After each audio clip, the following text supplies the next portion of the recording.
Les Amis des Parcs est un réseau national qui regroupe des acteurs variés dont nous avons une liste toujours croissante sur notre site. Nous créons des trousses utiles pour soutenir vos efforts à tout niveau.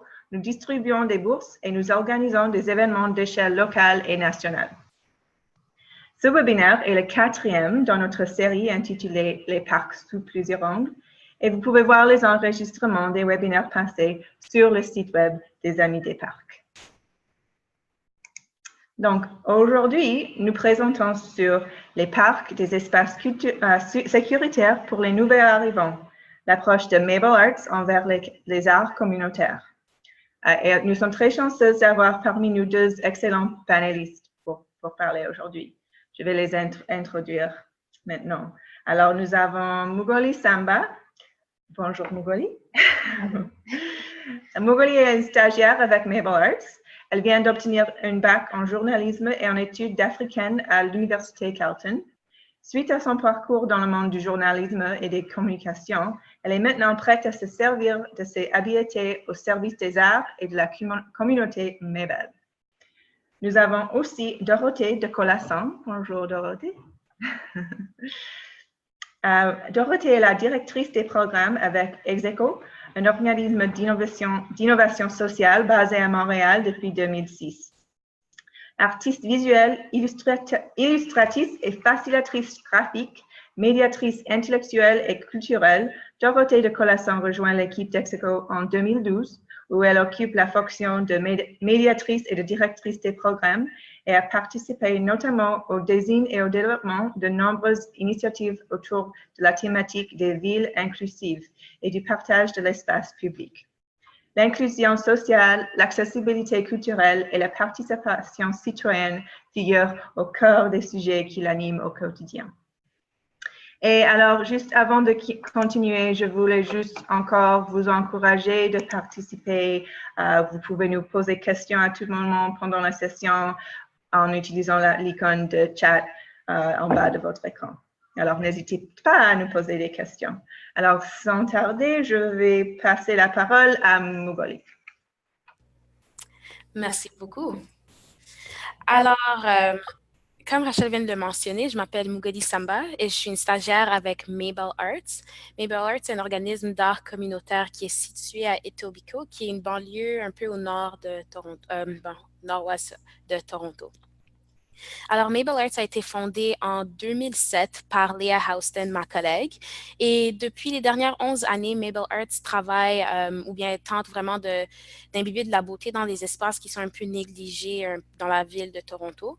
Ils ont commencé leur œuvre plus particulièrement, désolée, dans la communauté Mabel, là où est situé notre bureau central. Donc, le quartier de Mabel, c'est un quartier avec beaucoup d'habitations, de maisons qui sont subventionnées par la ville de Toronto. Et puis, il y avait un genre de parc, c'était vraiment un espace comme un parc, mais il n'y avait pas grand-chose qui se passait là-bas. Alors, un des premiers projets de Mabel a été d'entrer dans le parc et de le transformer en lieu communautaire, en espace de rencontre, là où des gens qui viennent d'un peu partout, les gens dans le quartier, c'est un quartier vraiment divers. Ils ont transformé un espace négligé à un espace que la communauté s'est approprié et puis ils sont vraiment fiers de cet espace-là. Et ils se sont servis des arts pour faire tout ça dans ce lieu public. Alors, depuis ce temps-là, Mabel s'est étendue plus loin dans la ville de Toronto. Donc, ce n'était pas seulement dans la communauté Mabel, mais également dans la communauté de Etobicoke. On fait beaucoup de travail, par exemple, on fait beaucoup de travail avec des demandeurs d'asile ou bien des réfugiés. On les apporte de la programmation artistique, des activités, toujours dans des lieux et des espaces publics, et toujours avec une pensée en tête d'essayer d'introduire, de présenter les gens désolés à des nouveaux environnements et créer ou bâtir des liens avec l'espace et vraiment essayer de leur offrir un accueil artistique à leur nouveau chez-soi. Donc, je pense que ça, c'est un peu l'introduction de Mabel. Et puis,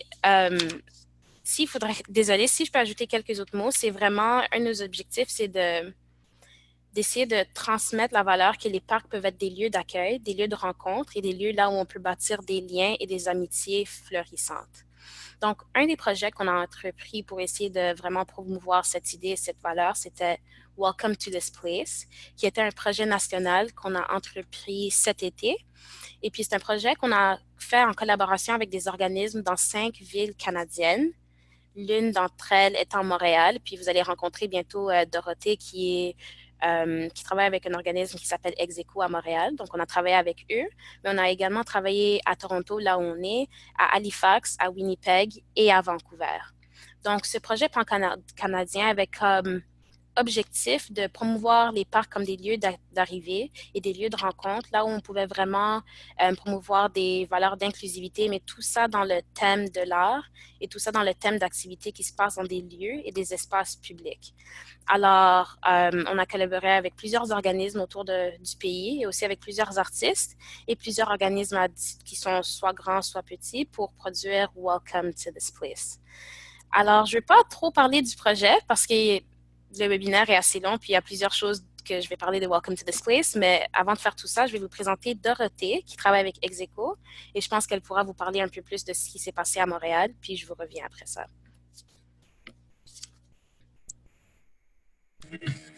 Bonjour, merci pour l'invitation.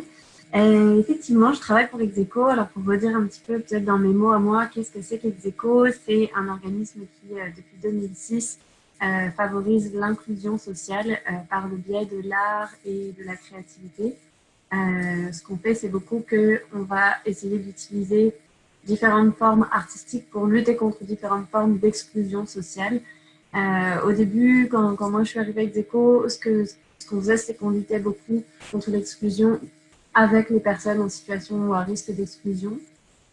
Et puis, plus les années sont passées, plus on s'est dit, en fait, c'est pas logique, il faut que on puisse aussi contribuer à détruire les préjugés ou à lutter contre les préjugés avec les personnes qui les génèrent, consciemment ou non. Donc, ce qu'on a commencé à faire... Est-ce qu'on m'entend? Oui, ok, parfait. Donc, ce qu'on a commencé à faire, c'est aussi des projets qui favorisent la mixité sociale et qui favorisent des espaces de rencontre entre des citoyens marginalisés ou à risque et d'autres qui ne le sont pas forcément, qui fréquentent le même espace, en fait, l'espace public. Donc, avec Execo, on a beaucoup de projets qui sont à Montréal, donc en milieu urbain. On a aussi des projets qui sont en communauté autochtone. On a beaucoup de projets qui visent à vraiment développer la créativité ou donner des outils aux citoyens pour renforcer leur participation citoyenne, des outils de développement d'esprit critique, etc. Et surtout, on a une posture éthique qui revient à présumer que tout le monde est égal, tout le monde a la même intelligence, le même potentiel à réfléchir et à créer, puis peut-être pas eu les mêmes opportunités de mettre en place ce potentiel. Et à travers les programmes d'Execo, ce qu'on essaie de faire, c'est de recréer des espaces égalitaires d'expression et de création. On a notamment dans nos programmes un qui s'appelle Idéaction Mobile et qui est comme un food truck intellectuel et culturel. Idéaction Mobile, c'est une petite caravane qui se promène depuis bientôt 7 ans dans les rues de Montréal 4 fois par semaine et qui va directement à la rencontre des citoyens, entre autres des plus marginalisés, pour leur apporter du matériel d'art, des livres, du matériel pour écrire. Des lunettes de lecture et faire plein d'ateliers. C'est toujours des prétextes en fait à la rencontre et à ouvrir un dialogue. Et puis, ce projet-là, la caravane, a incubé d'autres projets, notamment un projet qui s'appelle Métissage urbain. Et Métissage urbain, c'est des résidences de création artistique, la plupart du temps dans l'espace public, qui sont menées par des artistes qui veulent réaliser des projets avec la communauté, mais qui ne savent pas toujours par quel bout s'y prendre. Donc, en appliquant chez Execo, en fait, ce qu'ils reçoivent, c'est non seulement une bourse, mais aussi un accompagnement pour aller travailler avec la communauté dans l'espace public, utiliser l'art pour créer en fait des zones de rencontre entre des citoyens qui ne se seraient peut-être pas parlé, et en participant au même projet artistique en plein milieu de la ville ou des parcs, on se rend compte qu'on met les participants sur un pied d'égalité, puisqu'ils sont tous soumis en fait à la même tâche artistique et qu'au final, ils vont participer à créer une œuvre dont ils vont être fiers ensemble, dont ils vont être fiers du même résultat. Et donc, si une personne en situation d'itinérance crée avec un policier et qu'en même temps, ils sont en train d'écouter de la musique, le lendemain, ce sera plus juste « Ah, lui, tiens, c'est la personne qui est en situation d'itinérance », ça va être « Ah, lui, c'est la personne qui écoute Johnny Cash et avec qui j'ai fait une toile ». Et accessoirement, qui est en situation d'itinérance. Donc, ça vient vraiment réinventer aussi des relations au cœur de la ville. Donc, métissage urbain, on a déjà une trentaine de projets qui se sont faits dans les 5 dernières années et cette année, on en avait 4 qui étaient plus orientés justement vers l'inclusion soit de populations autochtones, soit de populations de nouveaux arrivants. Alors cet été, on avait Meki Ottawa, qui est une artiste atikamekw qui travaillait avec nous, Kenny Thomas, qui faisait un projet en musique, Chloé Bordage-Roy, qui faisait un projet de danse, dont on voit la photo en ce moment sur l'écran, et Marie-Claude Daou, qui faisait un projet de marionnette. Ce qu'on a eu l'idée de faire avec, dans le cadre de la collaboration avec Liberal Arts, c'était de faire un événement de lancement où on allait réunir tous ces métissages-là, tous ces résidences-là au même moment, au même endroit pour lancer la saison. Donc, ce que nous, on fait en amont, c'est lancer un appel à projet, recueillir les candidatures, matcher ensuite les artistes avec, après qu'un jury les ait sélectionnés, on les matche avec des médiateurs, des exécos qui vont faciliter les liens auprès de certaines populations et puis voir comment est-ce qu'on peut amener le processus créatif dans une dimension plus de réflexion et ouvrir des discussions aussi. Et donc, grâce à Mabel Arts, on a pu organiser un bel événement au Square Cabot. Alors, le Square Cabot, c'est dans l'ouest du centre-ville et pour nous, c'était important de choisir ce lieu-là parce que c'est un parc qui, historiquement, a été pas mal fréquenté par, et toujours, en fait, beaucoup fréquenté par des populations autochtones, mais qui, juste à côté, en fait, a comme voisin Praida, qui est un centre qui accueille des réfugiés et des demandeurs d'asile. Et il y en a beaucoup dans les dernières années, beaucoup plus qu'avant. Et c'est en plein milieu de l'espace urbain. Il y a tout un... C'est un quartier où il y a beaucoup d'entreprises, etc. Donc, nous, on trouvait que la mixité dans cet espace-là était particulièrement intéressante et c'est un endroit dans lequel il peut y avoir des enjeux de cohabitation assez importants. Donc, on a proposé comme une espèce de parcours créatif à l'intérieur du parc. Donc, il y avait plusieurs stations, un ancien projet qu'on avait fait dans les premières années et les 4 nouveaux projets. Et grâce à Mabel Arts, on a pu servir un magnifique repas et on a pu aller faire beaucoup de mobilisation dans les organismes qui étaient autour. Alors, on a eu à peu près 200 personnes qui ont participé, énormément de familles qui venaient de Praida, donc de plein de coins du monde. On a aussi eu beaucoup de personnes en situation d'itinérance qui se tiennent habituellement là. Tout ça, c'est très bien mélangé et on était vraiment très, très contents de pouvoir lancer ce projet-là comme ça. Ce qui est le fun aussi avec Métissage Urbain, c'est que souvent, on a tendance à vouloir mettre un peu l'accent ou la lumière, le spot sur les personnes marginalisées. Et puis, à travers ce programme-là, on s'est rendu compte que les personnes qui l'étaient et qui pratiquaient avec nous pendant toute une journée, à la fin, ce qu'ils nous disaient, c'est « Ah, c'est le fun, je me suis vraiment sentie comme tout le monde. » Et en fait, ce projet-là permet ça, permet juste des échanges humains, permet de participer un peu de façon anonyme à un projet. Anonyme ou non, en fait, tout dépend de si les personnes veulent laisser leur nom comme co-créateur de l'œuvre. Mais ça permet aussi justement d'enlever son étiquette de marge pour le temps d'un événement. Sur la photo qu'on voit à l'écran en ce moment, c'est Chloé, donc c'était un projet en danse, c'est un projet où elle invitait les personnes à venir danser autour de la question du déracinement. Si les personnes ne voulaient pas danser, pouvaient juste transmettre une anecdote autour du déracinement aux danseuses qui, elles, allaient improviser en danse une chorégraphie qui traduisait cette anecdote du déracinement et qui offrait ce petit moment de danse à la personne qui allait faire l'anecdote.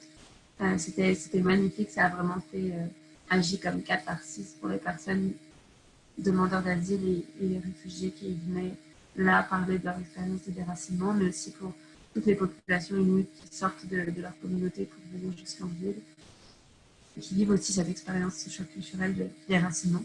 Donc c'est un exemple de projet qui a eu lieu. Et puis ensuite, à la fin de l'été, donc on a eu la chance de faire ce projet-là en juillet avec de beau temps. Et à la fin de l'été, on est parti, une équipe en fait a rejoint Toronto avec plusieurs artistes, donc Kenny Thomas en musique et Chloé pour le projet de danse et donc pour un événement qui était organisé par Mabel Arts. Voilà. Donc, merci beaucoup, Dorothée.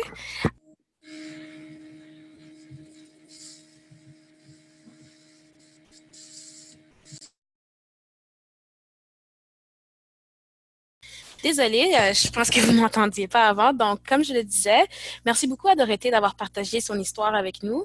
Si vous avez des questions à poser à Dorothée au sujet d'Execo, du projet qu'ils ont entrepris dans le cadre de Welcome to this place, sentez-vous libre à les partager avec nous dans la fenêtre de chat ou de clavardage.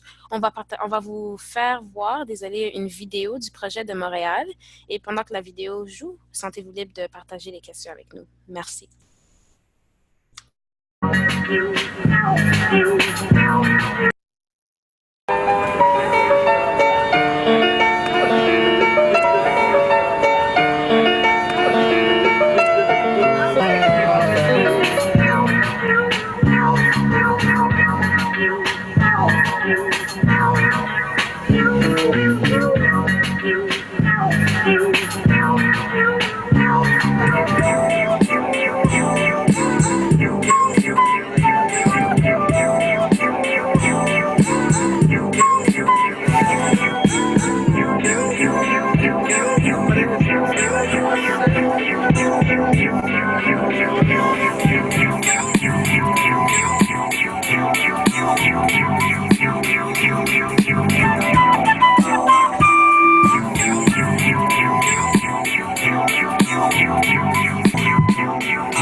One people, one love, hear the message. One love, one world, one people, one love, hear the message. One world, one people, one love, hear the message. One world, one people, one love, hear the message. One world, one people, one love, hear the message. One world, one people, one.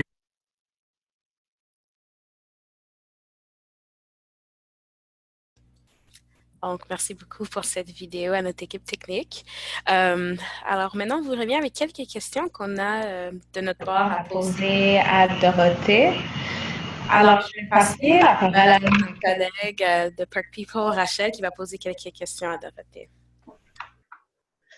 Oui, Dorothée, en fait, j'ai quelques questions pour toi. Alors, tu m'entends là? Ça va? Oui. Alors, est-ce que tu peux parler des défis avec les projets d'art dans les espaces publics? Est-ce qu'il y avait... quels sont les défis? Les projets de métissage urbain spécifiquement, il y a un défi, c'est... En fait, dans les premières années, on avait, comme les artistes avaient un peu la pression du produit fini, déjà, de se dire, quelque chose... excusez. On a quelque chose à livrer à la fin et du coup, il faut qu'on essaie de rentabiliser. Et c'est vrai que dans les premiers projets qu'on avait fait, on avait eu un qui avait fonctionné à merveille. On avait produit quatre gigantesques toiles. On avait eu 400 personnes qui avaient participé. Puis, c'était pas aussi évident parce qu'il y a des artistes qui utilisent des médiums un peu moins connus du grand public. Où le défi se situe vraiment autour de la personne est là dans l'espace public, c'est nous qui venons quand même la voir en s'installant en plein milieu. Est-ce qu'elle veut ou non participer longtemps? Est-ce que c'est impliquant pour cette personne-là de participer? Parfois non, parfois ça prend 5 minutes, parfois oui, il faut s'asseoir pendant 1 heure, dépendamment du projet. Je pense qu'on a réglé un peu ce défi-là en se disant qu'une résidence artistique, c'est pour permettre aussi à l'artiste d'explorer sa démarche tout en amenant quelque chose à la communauté et que si idéalement il y a un produit fini, c'est sûr que c'est génial, mais que c'est le processus qui est important plus que le produit fini.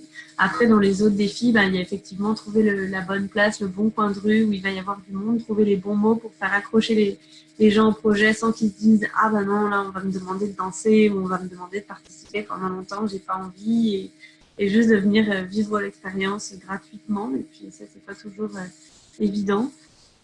On a eu beaucoup on a le défi des intempéries, c'est sûr.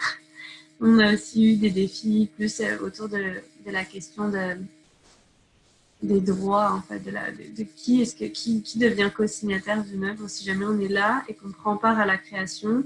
Il y a des œuvres où on demandait aux participants de prendre une caméra et de filmer quelques secondes autour de l'espace public. Et ensuite, on fait un montage. Est-ce que c'est leurs images, c'est leurs droits? Comment est-ce qu'on peut faire reconnaître leur participation artistique si c'est dans l'espace public 5 minutes ou s'ils vont participer pendant 1 heure? Donc, on travaille toujours à ça. C'est un peu ça, les défis qui me viennent en tête.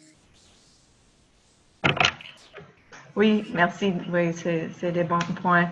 Et puis, une autre question peut-être avec ça, mais est-ce que le travail comment est-ce que Execo en général travaille avec la municipalité? Parce que ici, avec les Amis du Parc, on parle souvent de la collaboration entre les différentes agences et les institutions et les municipalités. Alors, est-ce que tu as des pensées ou des conseils avec travailler avec les municipalités et avoir leur soutien des projets d'art dans les espaces publics?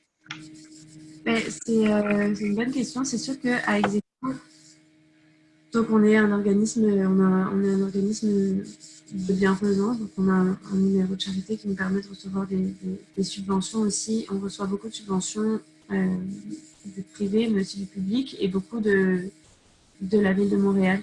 Donc il y a certains projets, comme par exemple Métissage urbain, qui ont vu le jour parce qu'ils ont été financés dès leur début par les arrondissements et par la ville de Montréal, ce qui fait que quand la ville, à travers plusieurs enveloppes, que ce soit des fonds d'intégration pour les nouveaux arrivants, que ce soit des fonds plus pour lutter contre l'itinérance, ou des enveloppes plus culturelles, plus locales, on a eu plusieurs soutiens qui nous ont permis de mettre en place ces projets-là.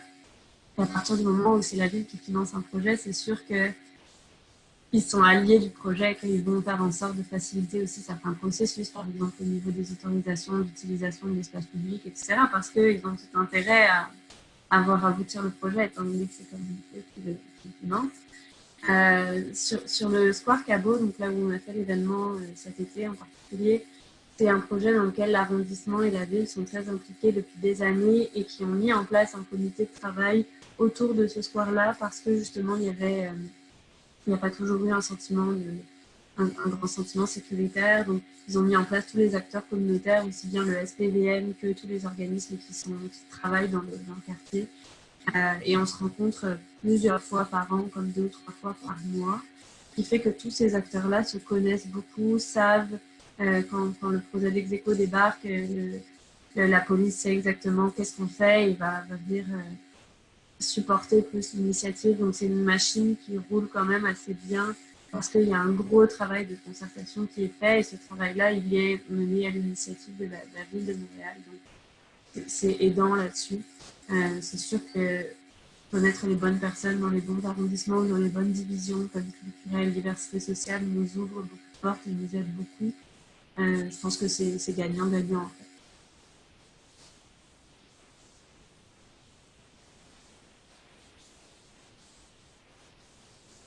Donc, merci beaucoup, Dorothée, d'avoir pris le temps de répondre à nos questions et merci à Rachel d'avoir participé. Alors maintenant, je pense qu'on peut faire une transition. Je vais parler du processus d'évaluation qui suit la plupart des projets dans lesquels on participe. Donc, le stage d'évaluation est crucial à tous les projets. C'est quelque chose que des fois des organismes ou des personnes ont tendance à oublier, mais c'est quelque chose qui est important que ce soit pour une organisation, une institution ou même pour un artiste. Donc, je vais parler un peu de l'évaluation et également de ce qu'on a fait dans le cadre de notre projet Désolé, Welcome to this place. Donc, l'évaluation est importante parce qu'elle nous permet premièrement de documenter le travail qu'on fait dans le domaine des arts communautaires et du travail dans les parcs et les espaces publics.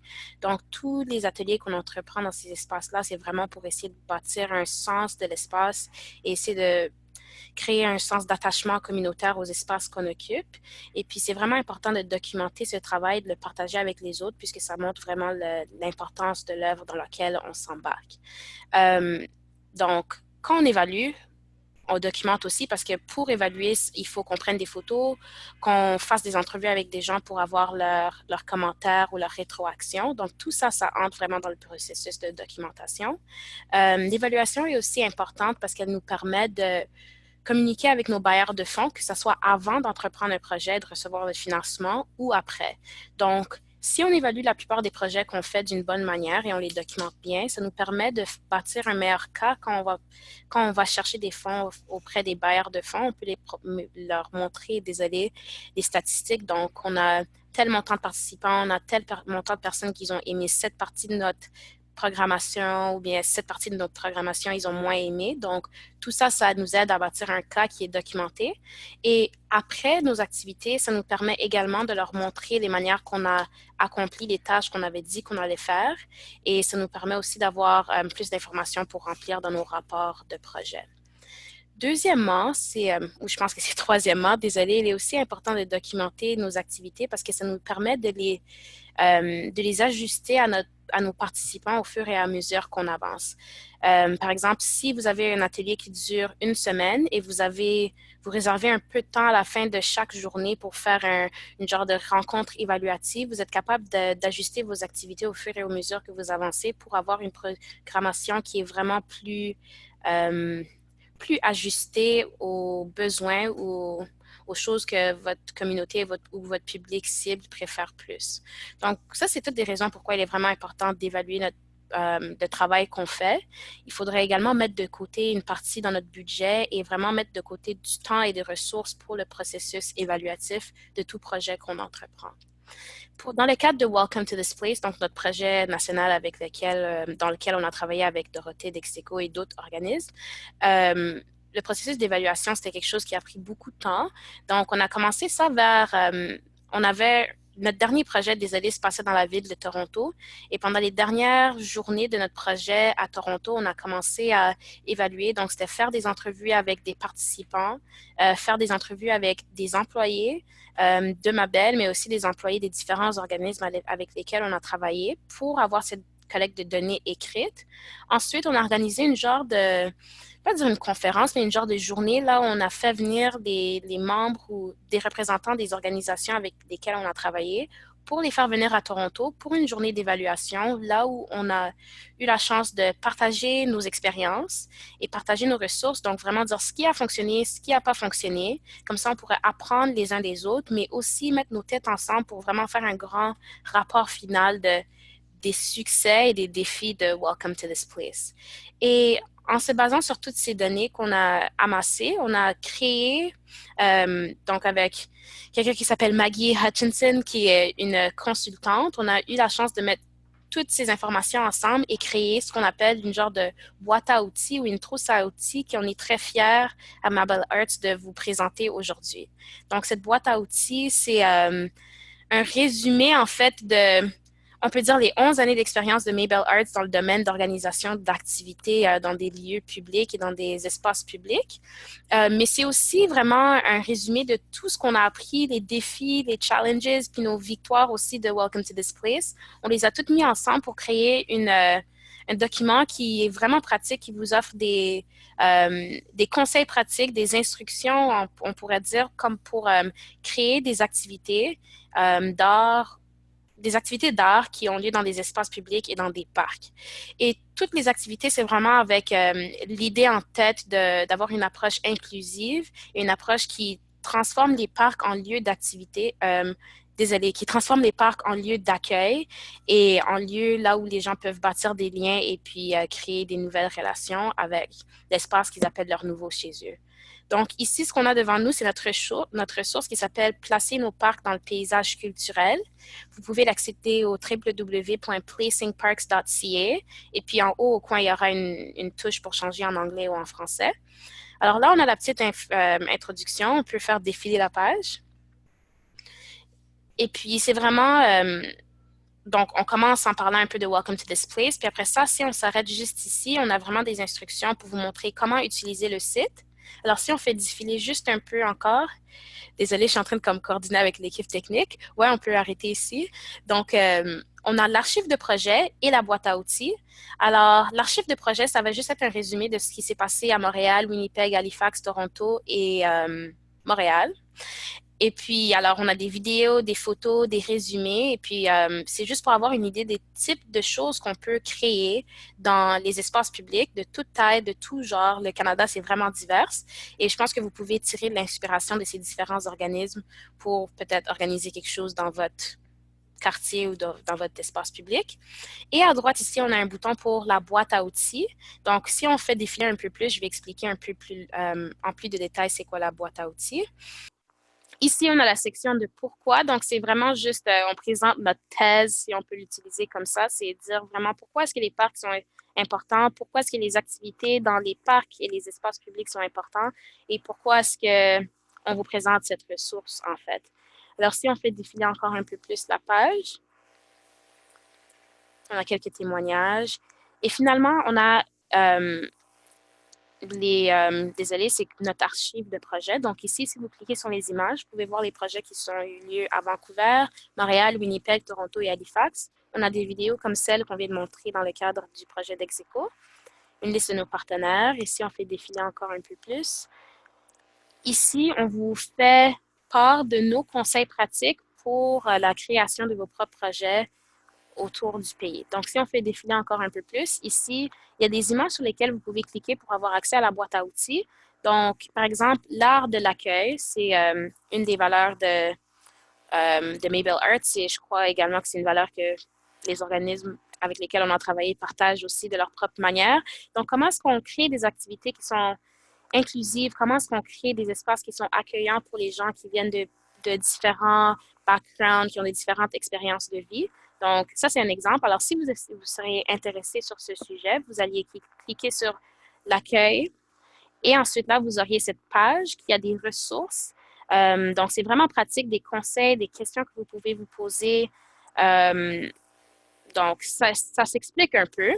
Alors, si on retourne en arrière et on choisit quelque chose d'autre, comme par exemple la collecte de fonds. La collecte de fonds. Donc, ça serait vraiment une liste d'étapes pratiques. Donc, par exemple, pensez à l'extérieur de votre secteur. Pourquoi est-ce que c'est important de le faire? Le faire tôt. Donc, c'est vraiment des conseils pratiques. Alors, si on retourne à la page d'accueil, merci beaucoup à l'équipe technique. On peut faire défiler la page encore un peu.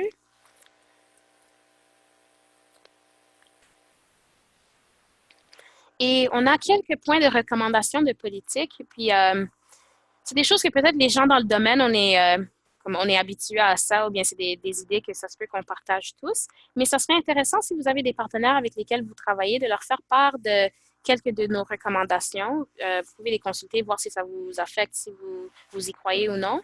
Mais ça serait quand même intéressant de partager ces idées, puis de commencer des discussions pour voir comment est-ce qu'on peut inclure des organisations, des institutions à différents niveaux dans le travail de créer de l'art ou de créer l'inclusion dans les espaces et les lieux publics. Donc, je pense qu'on a fait le tour de notre ressource. Alors, on peut retourner à la présentation. Alors, je vais juste le répéter encore une fois que la ressource est disponible. C'est www.placingparks.ca et c'est disponible en anglais et en français.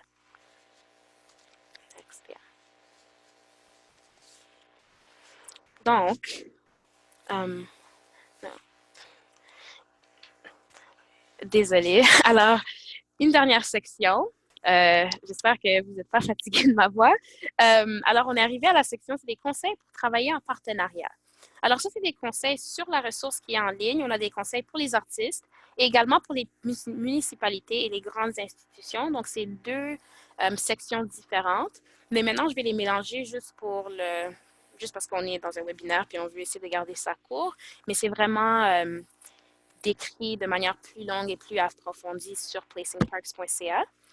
Alors, Il est important d'essayer de trouver des organismes ou des artistes avec lesquels travailler parce que, premièrement, pour les artistes, ça leur permet d'avoir du financement pour organiser leurs activités, qui est très important. Pour les organismes, ça permet des fois de diversifier le type de projets ou d'activités dans lesquels on est impliqué. Et il y a vraiment des bénéfices pour les deux types de parties prenantes dans ces types de partenariats. Alors, si on est un artiste qui essaie de travailler avec une grande organisation, les conseils qu'on aurait pour vous, en bref, ça serait d'essayer de penser à des organismes avec lesquels vous pourriez travailler, mais quelque chose qui est un peu hors de votre boîte, parce que des fois, on a tendance à dire, par exemple, je suis un musicien, alors je vais travailler avec un organisme d'art communautaire axé sur la musique. Mais des fois, ça serait possible de travailler, je ne sais pas, avec une grosse organisation qui essaie de faire un projet de philanthropie autour du temps de Noël, puis on peut devenir créatif, trouver un genre de projet musical qui pourrait bénéficier premièrement à la communauté, mais aussi ça peut remplir les objectifs de plusieurs différents types de personnes. Donc, c'est vraiment essayer de penser hors de la boîte. Deuxièmement, pour les artistes qui essaient de créer des partenariats, que ce soit financier ou bien vraiment dans le terme d'un projet, c'est important de faire ce qu'on dit en anglais, c'est show and tell. Donc, de montrer au lieu de seulement raconter, parce que en tant qu'artiste, par exemple, c'est facile dans notre tête de se dire, on sait le travail qu'on fait, on connaît l'impact qu'on a dans les communautés, mais c'est différent d'apporter ça à des grandes institutions qui ne sont pas sur qui sont pas sur le terrain pour voir notre impact. Donc, ça revient un peu à ce qu'on disait dans le terme de l'évaluation, avoir des photos, avoir des vidéos, avoir des commentaires pour montrer ce qu'on fait dans la communauté, c'est vraiment important. Pour les institutions et les municipalités, c'est important aussi de penser ou bien d'être créatif quand on pense aux manières qu'on peut être d'assistance aux artistes ou aux organismes d'art communautaire ou aux organismes communautaires en général. Par exemple, des fois, on se dit, si on n'a pas d'argent pour subventionner ou bien pour financer un projet, on va se retirer du projet parce qu'on croit que c'est tout ce qu'on peut y apporter. Mais des fois, les organismes cherchent du support de plusieurs manières. Ça pourrait être, par exemple, de l'espace de rangement. Si votre bureau est situé à côté d'un parc, ça peut leur aider d'avoir un espace de rangement hebdomadaire là où ils peuvent mettre de côté leur matériel. Ça peut aussi être... donc, c'est vraiment, désolé, d'être créatif en termes de l'aide qu'on peut apporter. Ça peut aussi être de prêter son nom à une activité, parce que des fois, il y a des petits organismes qui peuvent bénéficier de la popularité ou bien de la crédibilité du nom que vous pouvez prêter à leur projet. Donc, il y a plusieurs manières d'aider et de travailler avec des artistes ou des organismes. Aussi, quand on s'assoit à la table, que ce soit des artistes ou des organisations, ça serait de faire une liste claire des manières que toutes les parties prenantes peuvent bénéficier de ce projet et de cette activité. Donc, en fait, je ne vais pas passer trop de temps là-dessus, mais c'est juste un exemple, un avant-goût du type de conseil qu'on a pour vous qui est disponible sur placingparks.ca. Et je pense que ça finit un peu la section de travailler en partenariat avec les artistes ou avec les organismes. Alors, si vous avez des questions, désolée, juste une seconde. Alors, si vous avez des questions à nous poser, ce qu'on va faire en ce moment, c'est qu'on va vous montrer une autre vidéo d'un des projets qu'on a fait pour Welcome to this Place. C'est celui qu'on a fait à Winnipeg. Et pendant que la vidéo joue, si vous avez des questions à nous poser, sentez-vous libre de les envoyer dans la fenêtre de clavardage.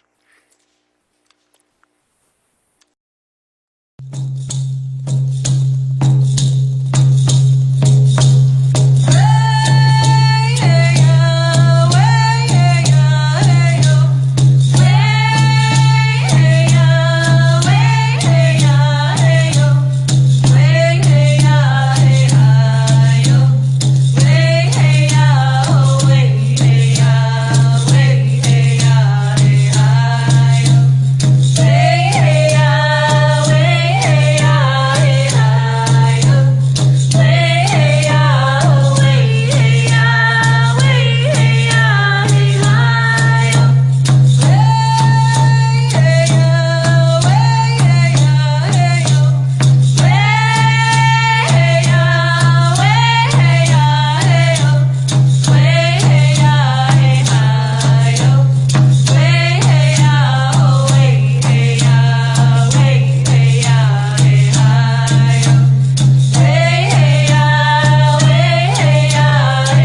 Donc, ceci conclut en fait ma partie, la partie de Mabel Earth du webinaire. Donc, je vous remercie beaucoup d'avoir participé et puis de m'avoir écouté, mais le webinaire n'est pas encore terminé.